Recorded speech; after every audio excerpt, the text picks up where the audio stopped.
시청자 여러분 안녕하십니까? 김동수입니다. 나경원 국민의힘 의원은요, 오늘 2일 윤석열 대통령 탄핵심판 선고를 이틀 앞두고 헌법재판소에서 탄핵 기각을 호소했습니다.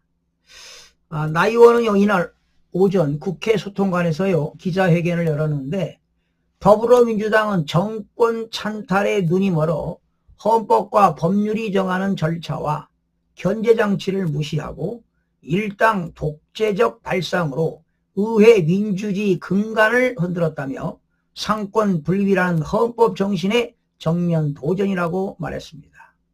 헌재가 사실상 내란 선동에 가까운 야당의 때법식 탄핵을 인용하면 이는 앞으로 어떤 정부든 다수 야당의 정치 공세에 언제든지 국정이 마비될 수 있다는 끔찍한 선례를 남기는 것이라며, 이는 법치주의가 아니라 때법주의 승리이며 헌법 질서 붕괴를 의미한다고 주장했습니다. 자, 그러면서 탄핵 소추 과정에서요, 절차적인 정당성, 그리고 소추 사유의 실체적 진실성, 무엇보다 탄핵 인용이 가져올 파국적인 국익 침해 가능성을 고려해야 한다며, 입법 폭주가 자유 대한민국 전체를 집어삼키려는 위기 앞에서 헌재가 법치주의의 최후의 보루임을 보여달라고 간곡히 호소했습니다.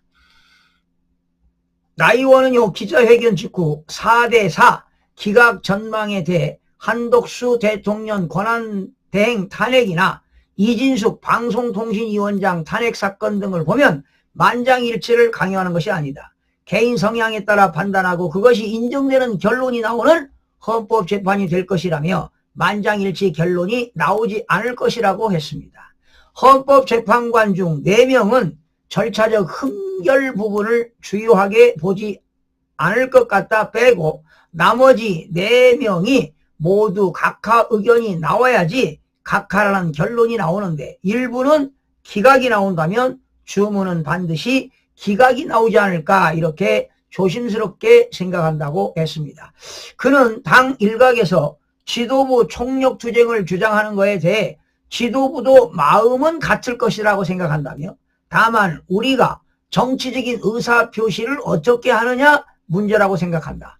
정치적 의사표시 문제에 있어서 우리 당이 합일된 모습을 보이는 게 좋을 것이라고 답했습니다. 그러면서 나 의원은 중진 의원 간 별도 회동 여부에 대해 중진끼리 같이 할 생각은 없다며, 헌재 앞에서 릴레이시 예전에 하던 것을 장소만 옮겨서 하고 있는데 그렇게 할 예정이라고 전했습니다. 기자회견을 통해서 헌재에 대한 마지막 호소라든지 정도라고 이야기했습니다. 한편 헌재는 4일 오전 11시 윤석열 대통령 탄핵심판을 선고한다고 밝히지 않았습니까? 대통령 탄핵심판 높은 국민적 관심에 비추어 방송 생중계를 허용하기로 했다고 합니다. 그러니까 생중계한다는 것이죠. 헌재는 1일 오전 공지를 통해서 윤 대통령 탄핵 사건에 대한 선고가 4일 오전 11시에 대심판정에서 있을 거라고 밝혔습니다. 헌재는 선고 기일에 방송사의 생중계와 일반인 방청이 허용된다고 전했는데요. 헌재는 지난해 12월 14일 국회로부터 소추 의결서가 접수된 이후 지금 108일째 되는 날 선고 기일을 공개했습니다. 그러면 내일 모레가 되면은 111일 만에 결론이 나는 것입니다. 지난 2월 25일에 변론 절차를 종결하지 않았습니까? 변론 종결 이후 38일 만에 탄핵 결정 선고가 나오게 된 것입니다. 자, 헌재는요, 지난 그 2차례 준비 기일이 있었고요.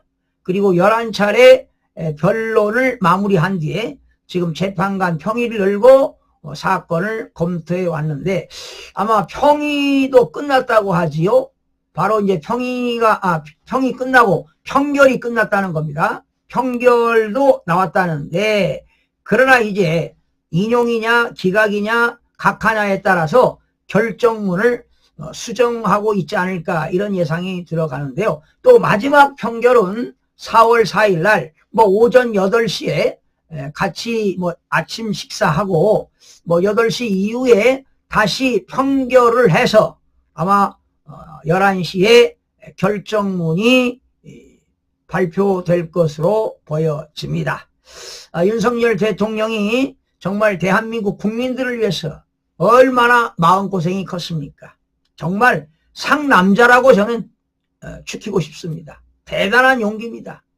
정말 반석 위에 올려놓은 대단한 대통령입니다. 역사에 기록될 것입니다. 바로 국민들의 주권을 찾아왔기 때문이고요. 또 복귀하셔서 반드시 대한민국의 미래를 위해서 부정선거만은 진실을 규명해야 될 것으로 보여집니다. 시청자 여러분 고맙습니다.